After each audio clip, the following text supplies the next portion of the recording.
سبحان اللہ سنائی دے بابے واحد کو اتنا لگے ہوئے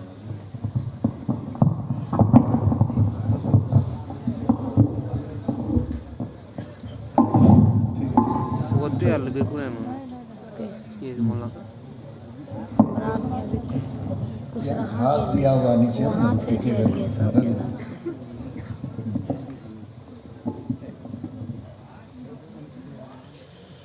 الحمد للہ وحدہ والصلاة والسلام علی من لا نبی بعدہ اعوذ باللہ من الشیطان الرجیم بسم اللہ الرحمن الرحیم ان اللہ لا یغیر ما بقوم حتی یغیروا ما بانفسہم۔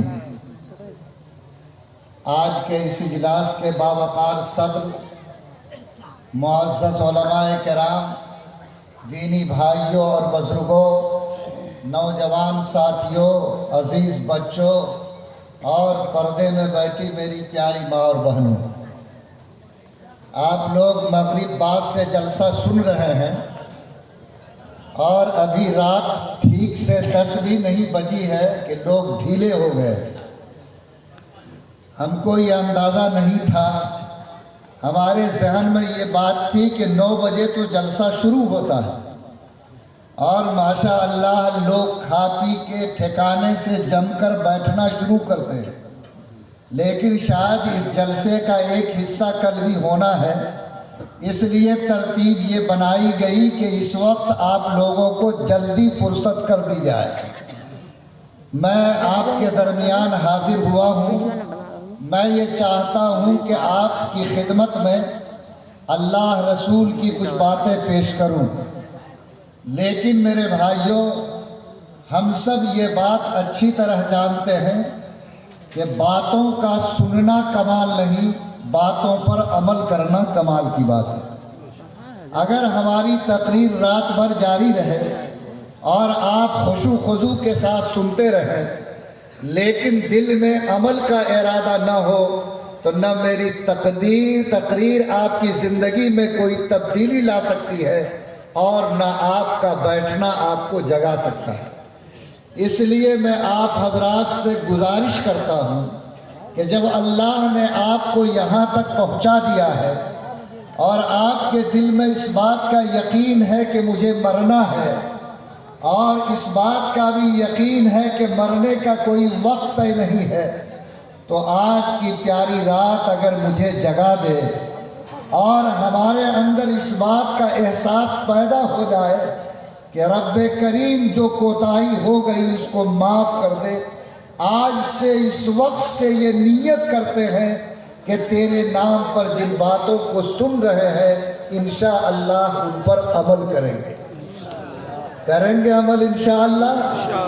ذرا ہاتھ اٹھاتے تو میری ہمت بڑھ جاتی ہے۔ تو یہ کب سے عمل ہوگا؟ یہ اگلا جمعہ سے۔ ہاں ماشاءاللہ، لوگ ہمیشہ اگلا جمعہ کل یہ وعدہ کرتے ہیں، لیکن کل کبھی زندگی میں نہیں آتا ہے، اور یہ جو سانس گنتی کی ہم کو ملی ہے کب ٹوٹ جائے اس کی کوئی گارنٹی نہیں۔ آج بھی میں سفر پہ تھا، دیکھا کہ راستے میں حادثات ایسے ہیں کہ معلوم نہیں وہ انسان جو گھر سے یہ کہہ کے نکلا تھا کہ ہم گھر کو شام کو لوٹیں گے، اس کی موت کی خبر تو شاید پہنچ گئی لیکن وہ اپنے گھر واپس نہیں جا سکا۔ ہم سب کی زندگی کا بھی یہی حال ہے۔ اللہ تعالیٰ آپ کی عمروں میں برکت عطا فرمائے، آپ کو اللہ تعالیٰ بہت دیر عمل کی توفیق عطا فرمائے، لیکن اس نیت کے ساتھ جب آپ نے ہاتھ اٹھا لی ہے تو مجھے امید ہے کہ انشاءاللہ آپ اس کی لاج ضرور رکھیں گے انشاءاللہ۔ ہم یہ چاہتے ہیں کہ اس کا چھوٹا سا امتحان ہو جائے کہ آپ لوگ میری بات کو انشاءاللہ مانیں گے۔ وہ بات یہ ہے کہ مجلس میں جو اللہ کے رسول کے صحابہ کا رنگ ہوتا تھا، میں یہ چاہتا ہوں کہ دین کے نام پر منعقد ہونے والے مجلس میں صحابہ والی مجلس کا رنگ ہو جائے، اور وہ رنگ یہ ہے کہ جس کے سامنے جو جگہ خالی ہے میں پیار سے دعوت دیتا ہوں کہ آپ اس کو بھر دیجیے۔ یہ پہلا امتحان ہے کہ آپ کے اندر اللہ نے عمل کا جذبہ دیا۔ بہت پیارا لگے گا آپ اگر سمٹ جائیں گے، بہت اچھا لگے گا۔ اللہ آپ کے اٹھنے کو قبول فرمائے۔ السابقون السابقون اولئک المقربون، جو لوگ اگاڑی ہیں سو اگاڑی ہیں، اور جو لوگ پچھاڑی ہیں وہ آخرت میں بھی پیچھے رہیں گے۔ اللہ بڑھنے والوں کے قدم کو قبول فرما لے۔ اللہ تعالیٰ آپ کو اسی طرح جڑ کر مل کر رہنے کی توفیق عطا فرمائے۔ اللہ تعالیٰ اس بکھری ہوئی امت کو ایک دھاگے میں پرو دے۔ جو لوگ نہیں ہل سکے ہیں ان سے بھی درخواست ہے کہ ہل جائیے۔ آپ ہلیں گے، حرکت میں برکت ہوتی ہے، بغیر حرکت کے برکت نہیں۔ ایک ٹوپی والا مسلمان رنگین ٹوپی پہن کے بیٹھا ہے اور وہ نیت کیے ہوا ہے کہ ہم ہلیں گے نہیں۔ میں ان سے بھی گزارش کرتا ہوں کہ آپ بھی ہل کے دکھا دیجیے۔ جزاک اللہ، جزاک اللہ۔ بیٹھ جائیے، درود شریف پڑھیے۔ اللہم صلی علی محمد کما صلیت علی ابراہیم وعلی آل ابراہیم انک حمید مجید۔ اللہم بارک علی محمد کما بارکت علی ابراہیم وعلی آل ابراہیم انک حمید مجید۔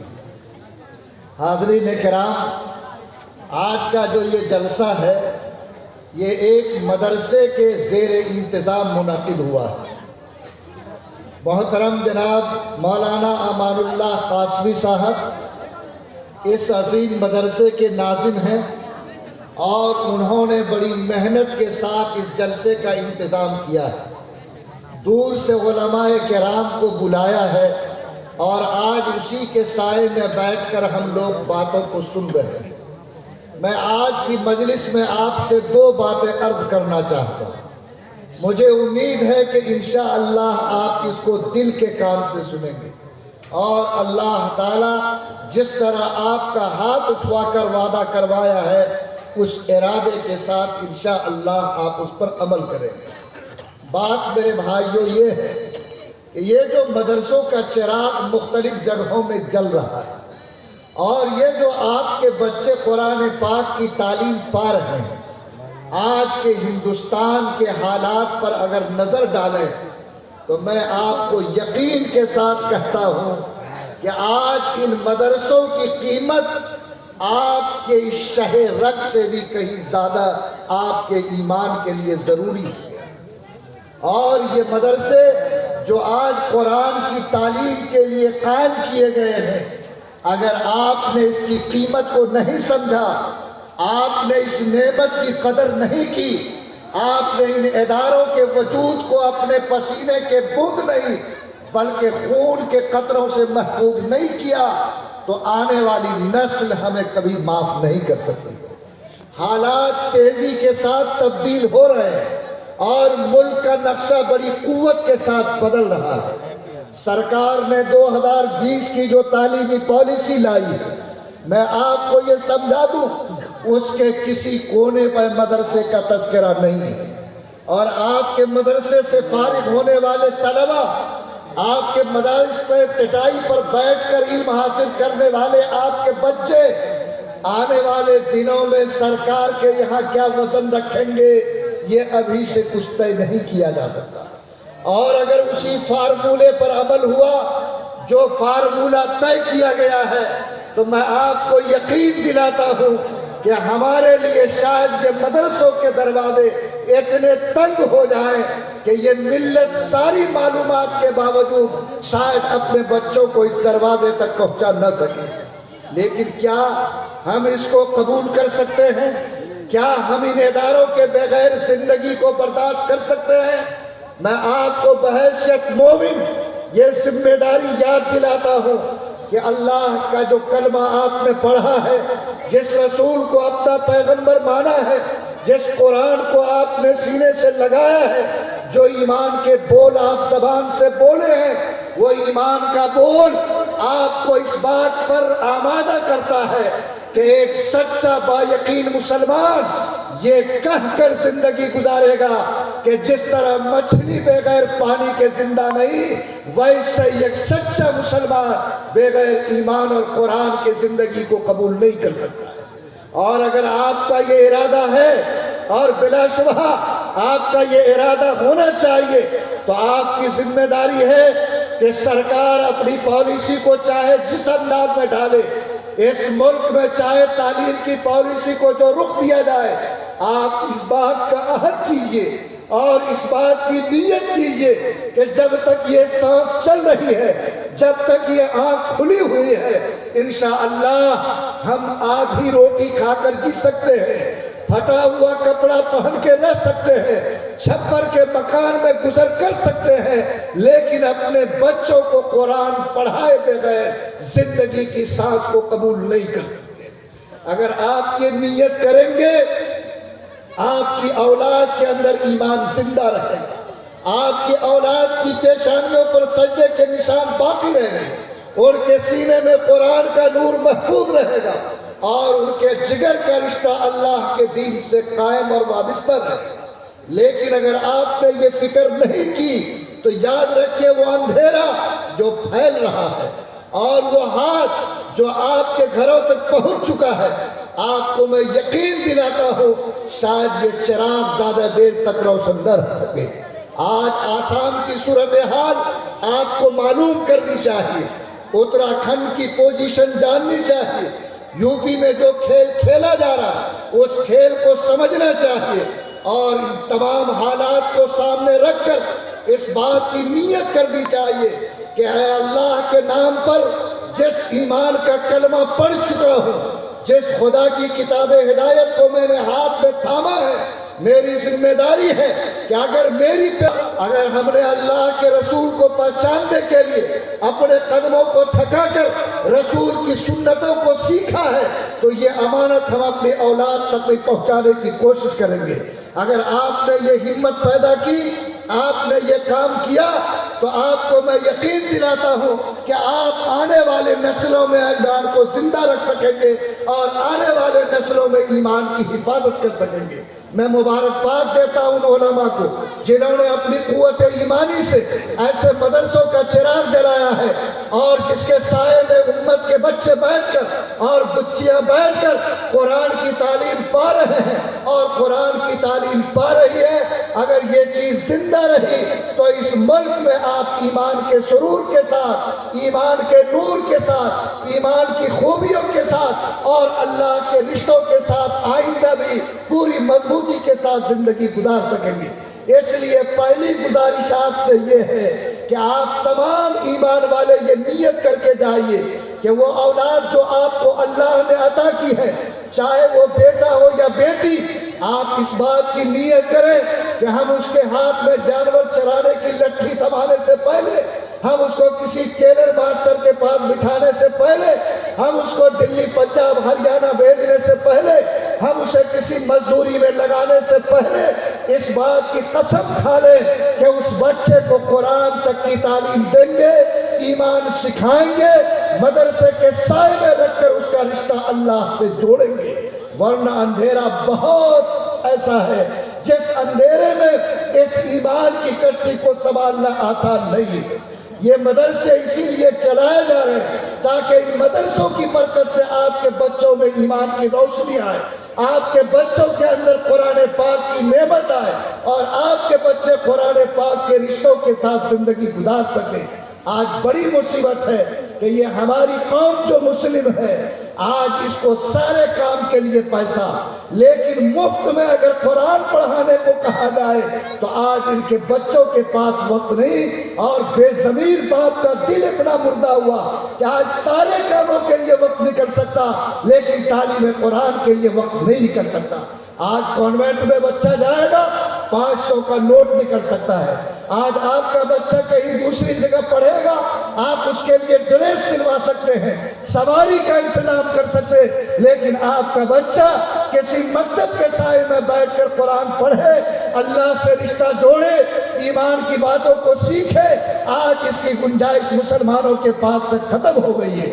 لوگوں یاد رکھو، اولاد کا پیدا کرنا فرض نہیں، لیکن جس اولاد کو آپ نے پیدا کیا، چاہے بیٹا ہو یا بیٹی، اس کو ایمان کی روشنی دینا، قرآن سکھانا، اللہ کی پہچان کروانا اسی طریقے سے فرض اور ذمہ داری ہے جیسے نماز پڑھنا اور روزہ رکھنا آپ کے ذمہ واجب اور ضروری ہے۔ اگر آپ نے جس طرح بغیر نماز کے مرنے والا مسلمان اللہ کی عدالت میں مجرم ہے، ویسے اپنی اولاد کو قرآن اور ایمان سے محروم رکھنے والا مسلمان بھی اللہ کی عدالت میں مجرم ہے۔ میں گنپت گنج کے ایک ایک مسلمان جو قرب و جوار سے آئے ہیں آپ کے دل پر ہاتھ رکھ کر آپ سے گزارش کرتا ہوں، آپ سے بھیک مانگتا ہوں کہ لوگوں آج ایمان کو لوٹنے کے لیے ہزاروں ترکیبیں ہو رہی ہیں۔ آج جو یہ موبائل ہمارے ہاتھ میں ہے اس کے اسکرین نے بھی ایمان کو لوٹنے کا کام کیا۔ آج جو ہمارے گھروں کے حالات ہیں ان گھروں کے حالات نے بھی ایمان پہ حملہ کیا۔ آج پوسٹر لگے جو دیواروں پر ہے اس سے بھی ایمان پہ ڈاکہ ڈالا گیا اور ایمان کے لٹیرے قدم بقدم موجود ہیں۔ اگر آپ نے ایمان کی حفاظت کا انتظام نہیں کیا، اگر آپ نے ایسے شیطانی حملوں سے اپنے بچوں کو ایمان کو بچانے کی فکر نہیں کی، اگر آپ نے اس کے سینے میں قرآن اور ایمان کا چراغ نہیں جلایا تو آنے والے دن میں اپنے بچوں کے ایمان کی حفاظت نہیں کر سکیں گے۔ بس میں پہلی گزارش آپ سے یہ کرنا چاہتا ہوں کہ آپ سارے میرے بھائی اس بات کی نیت کریں۔ امارت شریعت تحریک چلا رہی ہے، ایک ایک گاؤں کے مسلمان کو فون کر کر کے کہہ رہی ہے کہ لوگوں ہر مسجد میں مکتب کا نظام قائم کرو، جہاں مدرسہ ہے اس کے وجود کو مستحکم کرو۔ لوگوں پہلے نمبر پر اس کام کا فیصلہ کرو کہ آپ کا ہر وہ بچہ جو آج 4-5 سال سے لے کے 14 سال کا ہے، چاہے وہ بیٹا ہو بیٹی، وہ مکتب یا مدرسے کے سائے میں بیٹھ کر سب سے پہلے اللہ کی کتاب سیکھ لے، ایمان کی روشنی پالے، اس کے بعد دنیا کے کسی میدان میں لے جانا ہو لے جاؤ، لیکن سب سے پہلے اس کے ایمان کی حفاظت کا انتظام کرو۔ تو کیا یہ مجمع اس فکر کو لینے کے لیے تیار ہے؟ انشاءاللہ۔ ذرا ہاتھ اٹھائیے نا بڑھیا سے۔ پڑھائیے گا اپنے بچوں کو، بیٹا کو پڑھائیے گا کہ بیٹی کو؟ ہاں، مسلمان کہتا ہے کہ بیٹی پرائی دھن ہے، وہ تو چولہا چکی کا کام کرے گی، اس کو پڑھا کے کیا کریں گے؟ اور حال تو اس مسلم قوم کا یہ ہو گیا کہ آج بیٹی کو پڑھانا تو دور، اس کو زندہ رکھنے کے لیے تیار نہیں ہے۔ آج ماں کے پیٹ میں بیٹیاں ماری جا رہی ہیں۔ آج کسی کے گھر میں بیٹی پیدا ہو تو 1.5 من پانی اس کے چہرے پہ آتا ہے اور اس کا چہرہ لٹک جاتا، حلق سے آواز نہیں نکلتی ہے۔ آج اس بیٹی کی حیثیت آج ترکے اور گھاس سے بھی کمتر ہو گئی۔ لوگوں اگر مومن ہو تو اللہ کے رسول کے فرمان کو پڑھو اور اللہ کے رسول کی تعلیمات کو سمجھو۔ فرمایا کہ یہ بیٹا جس کی پیدائش پر تم بتاشے بانٹتے ہو، جن کے پیدائش پر تم خوشیاں مناتے ہو، جس کے پیدائش پر تم میلاد منعقد کرتے، یہ اللہ کی نعمت تو ہے، لیکن جس بیٹی کی وجہ سے تمہارے چہرے لٹک جاتے ہیں وہ بیٹی اللہ کی نعمت بھی ہے اور اللہ کی رحمت بھی ہے۔ اور اس بیٹی کے بارے میں پیغمبر صلی اللہ علیہ وسلم نے آپ کو خوشخبری سنائی کہ جس کے گھر میں بیٹی کا وجود ہوتا ہے اور کوئی باپ اگر 3 بیٹیوں کی پرورش کرتا ہے، اس کے ایمان کی حفاظت کرتا ہے، اس کے نکاح کا انتظام کرتا، تو نبی نے فرمایا کہ میں اس کے لیے جنت کی گارنٹی لیتا ہوں۔ اور اللہ کے رسول نے فرمایا کہ وہ میرے ساتھ اللہ کی جنت میں جائے گا۔ بولو جس بیٹی پر جنت کی گارنٹی ملتی ہے، جس بیٹی کی پیدائش پر جنت کی خوشخبری، آج ان بیٹیوں کو اگر ماں کے پیٹ میں مارا جائے، اگر ان بیٹیوں کی زندگی کو اچیرن بنایا جائے، اگر ان بیٹیوں کی زندگی سے کھلواڑ کیا جائے، یقین مانو کہ اللہ کبھی اس ظلم کو معاف نہیں کرے گا۔ اس لیے مزاج بناؤ کہ بیٹیوں کو بیٹے کی طرح گلے لگائیں گے، اسے پیار کا تحفہ دیں گے، کبھی بیٹی کو گری نظر سے نہیں دیکھیں گے، اسے اللہ کی رحمت بھی سمجھیں گے، اللہ کی نعمت بھی سمجھیں گے۔ اور جیسے بیٹوں کے پڑھنے کا انتظام کرتے ہیں، اللہ آپ کو ہمت دے کہ انشاءاللہ بیٹیوں کے پڑھنے کا انتظام بھی ویسے ہی کریں گے۔ اور سنیے، جس مذہب کو آپ مانتے ہیں اس مذہب کا کہنا یہ ہے کہ اگر کوئی شخص بیٹا کو پڑھاتا ہے تو 1 آدمی کو پڑھانے کا ثواب ملتا، اور بیٹی کو پڑھاتا ہے تو 1 خاندان کو پڑھانے کا ثواب ملتا ہے۔